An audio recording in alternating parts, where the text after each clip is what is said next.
Thank you all for coming here for this press conference. And we're here today to talk about a number of things. As everybody knows across the 4th of July holiday, we have continued to see a rise in juvenile crime, in car thefts, in property thefts, and in the loss of life and individuals being harmed, and not just the residents, but also the perpetrators of crimes. You know, during the legislative session, House Republicans had proposed a number of ways to try to combat the rise in what we are seeing with juvenile crime. And we've heard from colleagues that want to point to the fact that maybe it's COVID that's giving a rise, maybe it's not.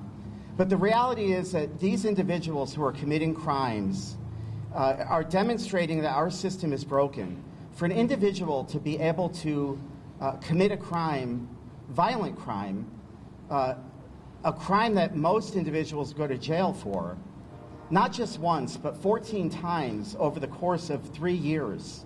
And we continue to hear this story over and over about the recidivism that's happened through the state of Connecticut.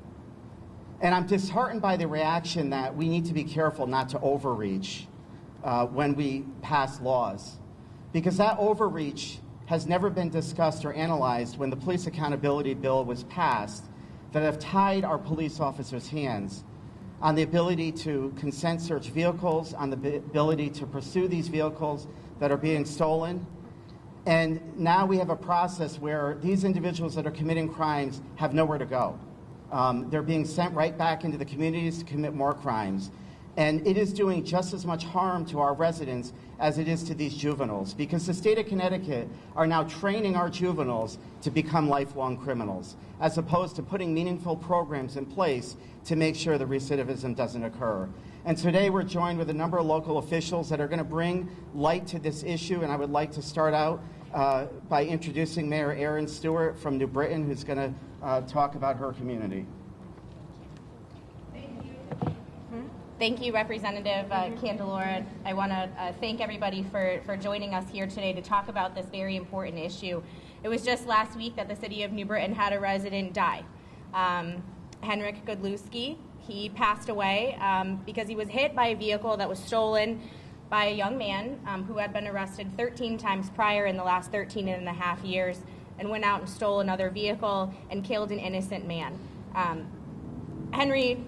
Henry's life was stolen that day, and there's a lot of reasons for that, and there's a lot of things that need to change. And anybody that doesn't open up their eyes and see that there's a problem, this is not just in New Britain, this is not just in our cities, this is all across our state that we are seeing this happen.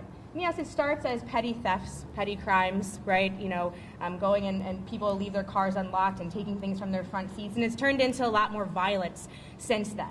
Now we're breaking windows. Now we're pulling people out of their cars and stealing their cars while they're in them. Now we have no regard for human life. And we're driving over people on the side of the road. When does it stop? When is at some point the people in this building, not the legislators standing behind me, going to wake up and say something has to change because people are dying? This isn't just these petty crimes anymore. The current system is failing. You don't have to tell me. I know better than anyone else our justice system is broken when it comes to juveniles. And that comes from years and years of chipping away at it and eliminating the programs that are meant to rehabilitate our kids, to give them structure in their lives, to give them something to look forward to let them know that they have a better life. And we've defunded all of it. And we'll look at what we have. From every town across our state, these things are happening.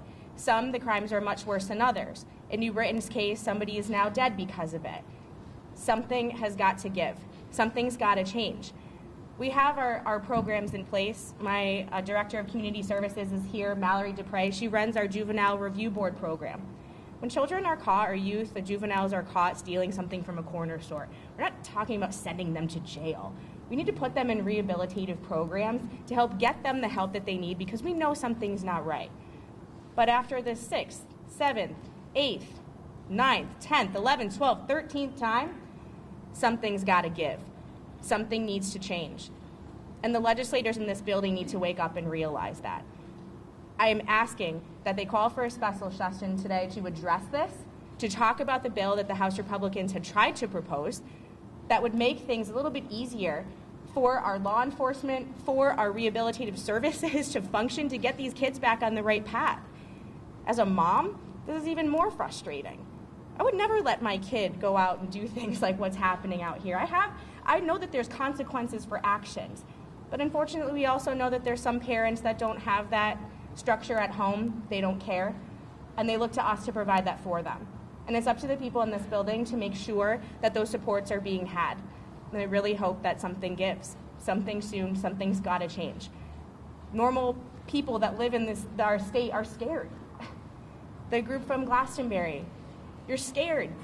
You don't know what's going to happen because of vigilantism that's going on. You know, my chief is here too, and he's going to speak a little bit about the repeat offenders that we have and the types of crimes that we're dealing with. We're not talking about stealing things from a corner store. We're talking about violent sexual assaults. We're talking about violent rape. And these 16 and 17-year-olds are still out, and we're letting them back home to their parents. Something's got to change. I'd like to turn it over to Mayor Dunn of Wolcott. Thank you. Great job, Mayor. Thank you, everyone, for being here today. We were talking a little bit before, and I think the word that came out was tolerance, and really, we just can't tolerate it anymore. You're going to hear so many stories, so many different stories, and again, it's about the petty breaking into cars and then going into, but if you watched over what happened in Wolcott the last week, damaging our senior center wasn't the word. It was devastating. And then just leaving the senior center and going down and stealing someone's car and backing into 2 other cars. So the message really to everyone, who's responsible? When they call my office, I met with a couple yesterday, they had $10,000 worth of damage to their car. All they're asking for a few things is a fence to be put up, their privacy, and somebody to pay the bill. I don't have an answer for them because really that's what's happening, pointing the finger. But I think someone up here at the state, when they do meet, these are the questions that have to be answered. We all have to be responsible for what we do. We have to be responsible for our actions. I think every single one of us said this morning, we don't want to see these children hurt. But right now, somebody's letting them be hurt. They're letting them get out on the street. They're letting them get in a car. They're driving. Every single car that gets stolen in our town smashes into something. And now, in New Britain, it was somebody. That's what's happening. This has been happening for the past 2 or 3 years. Constantly, I'm just driving to Dunkin' Donuts locally, and a car's stolen, and they're driving right through stop signs, coming in front of you, the kids are bailing out. But when they're caught, when they are caught, somebody has to be responsible. That's our message here. You're going to hear so many other stories that are really crucial for people to hear and know that it's bad. So I'm here today to send a message that something has to be done. We can't tolerate it anymore. And somebody has to be responsible when these kids are caught. Somebody has to pay the damage of these people's car. They just have to call their insurance company and that's it? No, we can't do that. We have to work together. The only way we're going to get this done is working together, and we're all in this for the children. They are our future, and we don't want to see anybody else hurt. Thank you. My job, my one and only job. I got 2 worked up. The Chief of New Britain. Thank you. Good morning. Today I'm here to talk about the broken juvenile justice system. Most of us in law enforcement refer to this system as the arrest, release, repeat. It's sad that it's taken several tragedies in the state to get the attention of some lawmakers. To give some perspective of the crisis we are dealing with, I've identified 9 repeat juvenile offenders that live in the city of New Britain. These 9 offenders are our worst offenders. On average, each one of these offenders have been arrested 18 separate times between the ages of 12 and 17 years old. To highlight, we have one offender who is currently 15 years old today. He has been arrested a total of 17 times. That's since he was 12 years old, so that's only a little over 2 years. His charges include larceny, larceny of a motor vehicle, burglary, theft of a firearm, possession of an assault rifle, and possession of a high-capacity magazine. He is currently out and about right now. To give some perspective of this 15-year-old, when we arrested him and caught him in possession of that assault rifle, we had to issue him a juvenile summons and return him to his parents. That's some perspective just to keep in mind. We have another offender who's currently 17 years old. He's been arrested 25 separate incidents since he's turned 12 years old. His charges include criminal mischief, disorderly conduct, assault on police, threatening, operating without license, evading responsibility. And then we have our third offender of our worst. He was arrested 40 times. That's 40 times since from the age of 12 to 17. His charges include larceny, stolen motor vehicles, theft of a firearm, carrying a pistol without a permit, assault on police, many incidents of that, assault with a firearm, robbery with a firearm, burglary, and reckless driving. The juvenile justice system has failed these offenders. The current system did not set a path for these offenders to rehabilitate and become productive, law-abiding adults. The current system did not find the root cause of these problems and correct it. The current system did not protect the public from their illegal behavior. The current system did the exact opposite. By not holding any of these teenagers accountable, it allowed them to reoffend and reoffend and reoffend again and again and again. It's not a new problem for Connecticut. The Connecticut legislative body created an environment in the state that sends a message to our youth that there are no consequences for your actions. Most of these problems started a decade ago when the juvenile age was raised to from 16 to the age of 18. Advocates at that time claimed that treating 16 and 17-year-olds as adults only led them to reoffend. Based on that data that I just gave you, not holding teens accountable for these actions made them reoffend, turned them into career criminals. I don't know what we're going to do when they're 18, because now we have a sophisticated, emboldened individual who's going to continue to create these crimes. The most frightening thing I've ever heard come from politicians and advocates saying that they need to raise the juvenile age to 20 or 21. If you're going to do that, you better raise the driving age to 21, the voting age to 21, you better enlisting into the military to 21, and you better tack on a few years of high school, because apparently, if you think in that logic, we don't know right or wrong until we're in our 20s. And that is a very frightening idea. There is a very small and narrow population of these repeat offenders. However, they're generating the majority of these crimes. They are so bold that they're broadcasting on social media how they're driving around in stolen cars, how they're possessing illegal firearms, how they're bragging about the robberies they're committing and the assaults that they're committing. They're taking no effort to hide their behavior. And when we arrest them, they laugh at us because they know exactly what's going to happen, nothing. We're going to release them right back out. In one instance, we arrested the same 16-year-old in the same day for 2 separate stolen cars. He was arrested for a stolen car, released, stole another car, we arrested him again. We have repeatedly identified and arrested 16 and 17 years old for sex assault in the first degree. That means rape by force. Because of our current laws and some of the opinions of some of these judges out here, we were unable to obtain an order of detention for these offenders. In layman's terms, we could not take those offenders into custody. We had to release them back to their parents with a juvenile summons. Think about that. Our detectives are dealing with the victims of these horrific crimes. We're speaking to the families. We're assuring them that we're going to bring justice to them and arrest these sexual offenders. And we have to turn around and give a summons to a 17-year-old? What about the victims? If you don't see that there's something wrong with that, I really have nothing else to say here. The public is very aware of what's going on out there, and the frustration level is getting very high. In some cases, the public is turning towards vigilantism, or they're trying to confront these juveniles themselves. We don't want this. We can't have this. There's no faith in our justice system at this point when it comes to juvenile offenders. We need our lawmakers to go back to the drawing board, restore some type of juvenile justice system that works, so that the public has faith again in our justice system. I'm going to turn this over to the Chief of Wolcott PD. Thank you.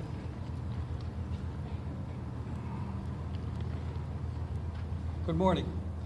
I'm Ed Stevens, Chief of Police for the Wolcott Police Department. I'm here today asking that the juvenile laws and handling of repeat, that's the key word, repeat juvenile offenders, not first time, repeat. A few years ago, during the previous administration here in Hartford, the handling of juvenile offenders and penalties and repercussions for the criminal actions were changed. The Connecticut Juvenile Training School was also closed. Prior to these changes, we did not have the serious problems that we now have. These changes set in motion the reason I'm here today. We're not saying that every juvenile offender should be incarcerated. I want to make that clear. Not every juvenile offender incarcerated. That's the farthest thing from the truth. Many juveniles do things they regret, and with proper supervision and guidance, they don't commit any more crimes and become productive citizens. We're here to say that changes must be made to the way repeat juvenile offenders are held accountable for their actions. The system we now have doesn't work for all juvenile offenders. Approximately 2 years ago, the Connecticut Chiefs were here at the Capitol when Chief Spagnola from Waterbury PD, along with Senator Hartley and Representatives Reyes and Cummings, spoke on behalf of changing juvenile laws concerning thefts of motor vehicles. It had been proposed from Chief Spagnola that after a juvenile is convicted for the third time of stealing a car, the repercussions of his or her crime would be more severe. Not after the first, not after the second, after the third time. Evidently, this fell on deaf ears because nothing changed and juvenile crime escalated. Other than the obvious problems of juvenile crimes, people are losing their lives. Both victims and, as in the recent New Britain case where a man was run down by a 17-year-old in a stolen car who had 13 previous arrests. But the juveniles are also dying. There were 2 juveniles that stole a car in Wolcott. They raced it into Waterbury where they were racing with a car that went with them to steal the car. 2 kids died in that car. There was recently a woman shot at in Glastonbury who had yelled out to juveniles stealing her car, as well as a juvenile being shot while she was trying to steal a car in Ridgefield. So people are getting hurt and dying, whether it's the juveniles or the victims. We recently had a vehicle stolen in Wolcott with 2 children inside. The older brother was able to jump out, but his 4-year-old sister was still inside that car. Thank God the vehicle was recovered with the young girl still inside. We were very lucky that no harm came to her. She could have been involved in a crash. She could have walked out in the middle of the night into the woods. Who knows? We were very lucky. Last week, we were able to make an arrest of one of the parties involved in that case. He was a 17-year-old. This case is still being investigated, and more juvenile arrests are anticipated with this kidnapping and theft of the car. Also, last week, our senior center was burglarized and ransacked. The parties who committed these acts then stole a car.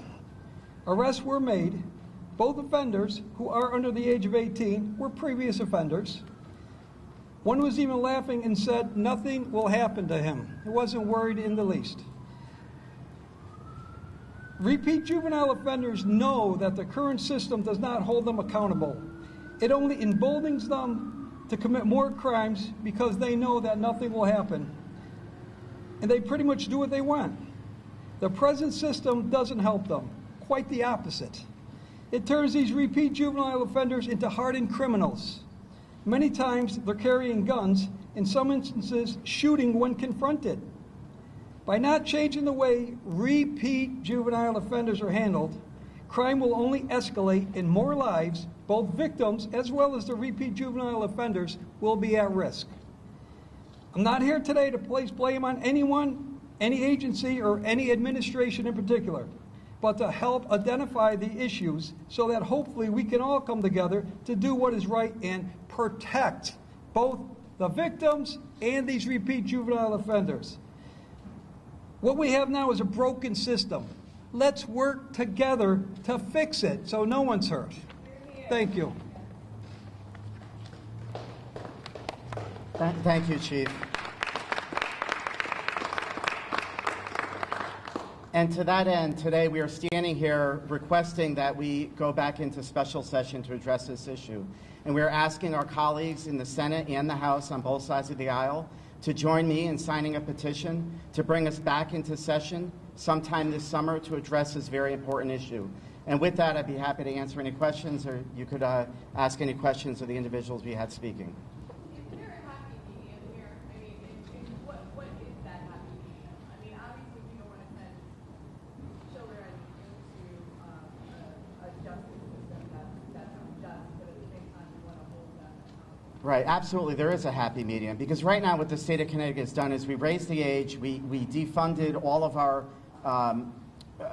programs, and we shut down our detention centers. And so there's some issues I think that we need to address, starting with the police accountability bill, a police officer's ability to pursue vehicles. If a car is stolen and a police officer has to waive for it and let it drive by unless there's an imminent threat. And so those laws need to be looked at. I think on the back end of the system, we need to address programs for our youth to make sure that they are not repeat offenders. And currently, those programs really are lacking in the state of Connecticut. You know, the third piece is that right now we are not detaining our juvenile criminals, and what's happening is they're being put into group homes, into communities that aren't set up or equipped to be handling these type of individuals. So they're put into communities, our law enforcement and our government doesn't even know where they're housed, and they're put into group homes for DCF children that might have different behavioral issues, and they are now then being influenced by these individuals who are committing crimes. So the whole system really needs a top-to-bottom look through. Is there a model law somewhere or a state that's doing this well that Connecticut could? I don't know of a model law in particular, but I think there's some policies that were put in place in Connecticut recently that we need to reevaluate. And I do bring it back to the most recent changes in the police accountability bill. We talk about not wanting to overreact, but here was a bill that was passed in the summertime very quickly to address an issue that didn't even happen in the state of Connecticut. And once the law was passed, we've made no attempt to evaluate the impacts of those laws. So our police officers don't have the ability to necessarily do their job. And it's very frustrating and frightening to have these conversations with our officers and to hear their plight of how they cannot protect our individuals and our residents, but also these juveniles that are committing crimes. Many of us up here are parents. We are raising our children in a very different environment, a very difficult environment in the state of Connecticut. And these laws are doing them no favors.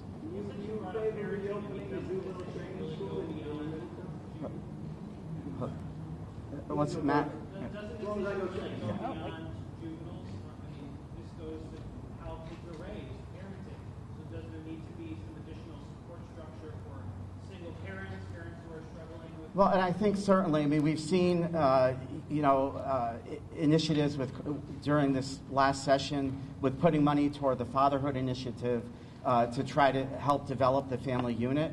And that is certainly something on the front end that the state of Connecticut should be looking at. I think right now we're talking about once kids are already into the system, how we address them. But certainly we should be continuing to look at those type of programs like the Fatherhood Initiative to prevent these issues from occurring. What is the threshold? I mean, when you talk about when the developmental programs end and when there's a harsher penalty, is it a strike rule? I mean, where is the threshold? Well, I mean, right now we had asked for a 3-strike rule for our juveniles, but I think there's a few thresholds here. We need to look at the nature of the crime, whether it's a first-degree sexual assault versus a homicide. Both of those are violent crimes. Manslaughter is a violent crime, and so is a rape.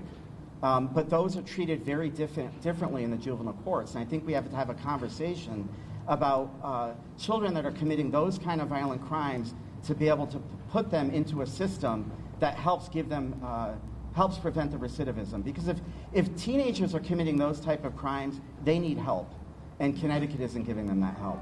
Do you favor reopening the juvenile training school for the worst of the worst, for lack of a better term? I think there needs to be a conversation of what type of detention facilities and the adequacy of those facilities that we have in the state of Connecticut. That facility was closed without any alternative, and what we're hearing, and I think our chiefs could speak to this, these individuals are being released into DCF houses, and they are not given the proper programs that they need to help correct their actions. So right now, what is happening in the state of Connecticut is very cruel.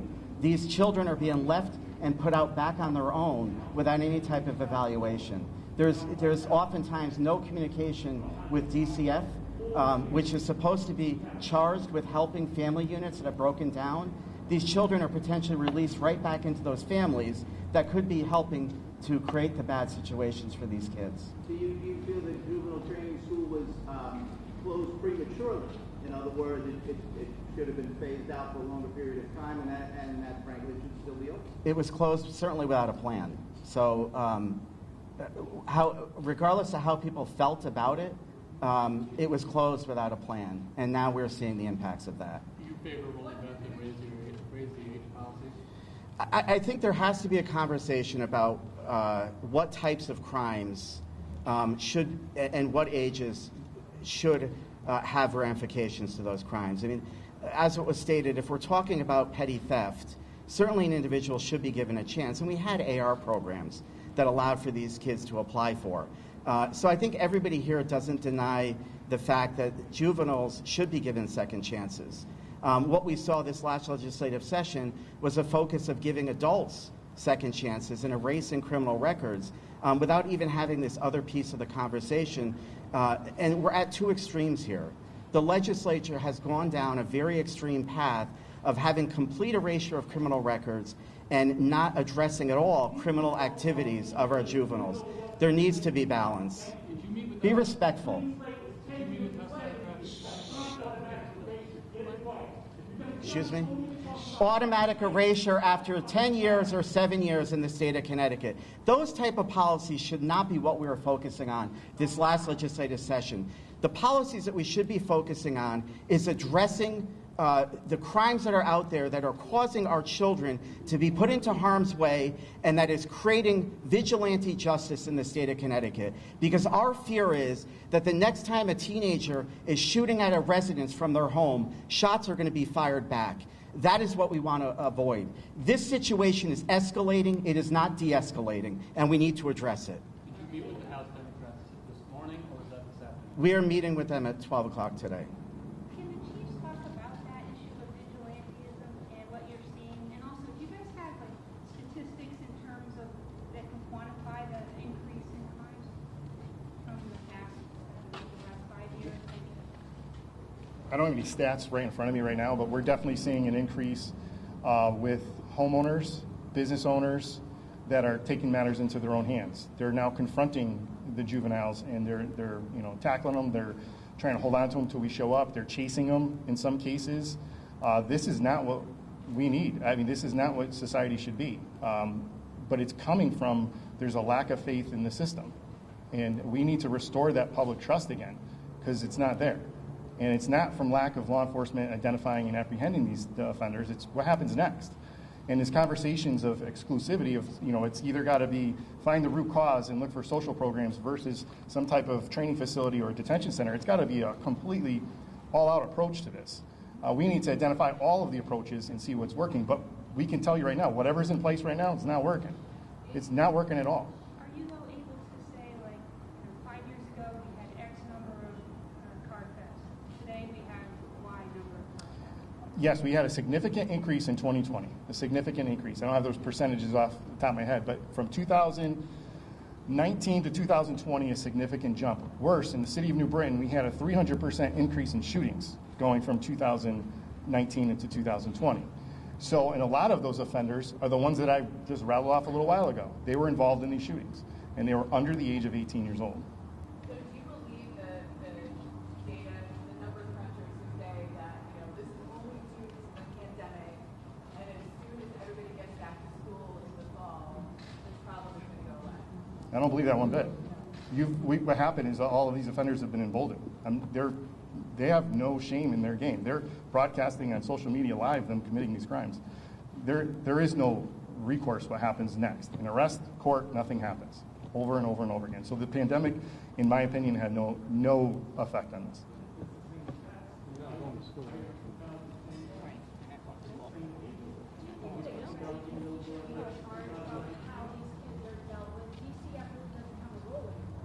Yeah, I think that right now it's interesting because DCF doesn't sort of have the expertise or the ability to be dealing with these situations, yet these children have been put on their doorstep because they have nowhere else to go. So certainly I do think that the stakeholders in this are law enforcement and our judicial branch, and we need to have these conversations about how we need to fix this. It really needs to be a top-down approach. But I think what we could say is regardless of what our stats are for crimes rising and lowering in the state of Connecticut, it doesn't take a lot for people to go on social media and to have conversations in the community. I have never in my life seen the number of residents that are talking about car thefts and break-ins and these violent juvenile crimes. And so the fact that we are even having this press conference today, I think demonstrates the fact that there needs to be action. We can't put our head in the sand and say everything is good the way it is. No one believes it.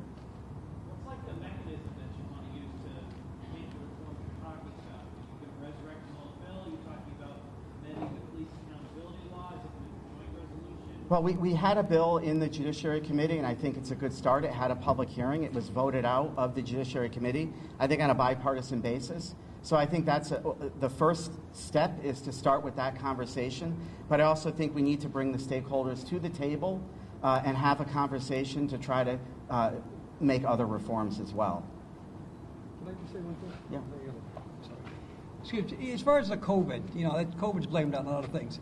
Like I said, a few years back, Chief Spagnola, Senator Hartley, we were here because of the increase in stolen cars by repeat offenders. This didn't just happen because of COVID. This was way before it. We seen it coming. What's that there, buddy? Have you ever dealt with any children yet or no? I can't hear you. So far, you haven't had much success in winning Democrats over to your way of thinking. So, what are your thoughts? And this is not the first time that the House Republicans have launched a petition drive to call the legislature to special session. It's kind of the standard how do you guys play. That's right. I mean, what is your real expectation of what's going to happen on this issue? we have two ways to get into special session. Is one, to call us in via petition, which requires a majority of Senate and House members to sign the petition. The second way is for the governor to call us in. So either of those options do stand. And I think, we have been trying to address this issue for over 4 years. I remember testifying in the Judiciary Committee on the very bills that we've had. We are incrementally making a little bit of progress. 4 years ago, the bills were summarily dismissed. Now we saw that bill get out of the Judiciary Committee. So I am hopeful that we will, that our Democrat counterparts will begin to see the light and we could start seeing some movement. But it's unfortunate that it took someone's life to get us here today, because we knew this was a problem 4 years ago and the conversation should have happened sooner. Did you catch any of the governor's remarks yesterday